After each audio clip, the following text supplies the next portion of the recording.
Samantala, palalawakin pa ni LP Senatorial Bet Antonio Trillanes ang kanyang plataporma de gobyerno. Ayon sa senador, maikling panahon ang kanyang ginugol sa Senado kaya nais niyang maipagpatuloy ang mga prioridad niyang lehislasyon.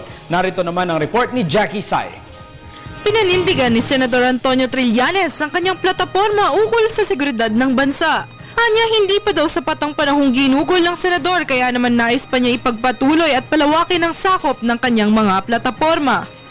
We'll pursue the legislative agenda that we've had the past 6 years, and that's the peace and order,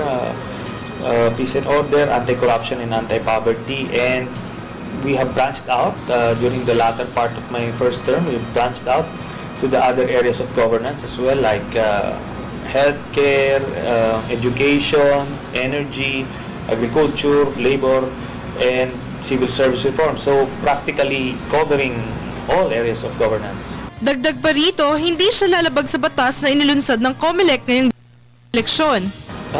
We're following strictly the COMELEC rules, the Fair Elections Act, and we make sure we have a legal department to make sure that everything that we do during the campaign is authorized. Paalala ng senador sa mga boboto nitong darating na halalan.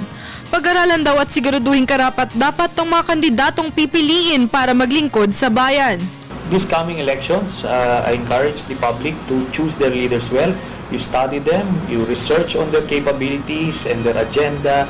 Nagpasalamat din ang senador sa mga sumuporta sa kanyang laban sa kahirapang naranasan ng Pilipinas. Inaasahan niya na boboto ng tama ang mga Pilipino dahil nasa kamay ng taong bayan ang kinabukasan ng Pilipinas. I'm very, very thankful and appreciative of the support of the public all these years, and I'll just have to entrust that decision again to the public. Para sa Telebisyon ng Bayan, Jackie Sai.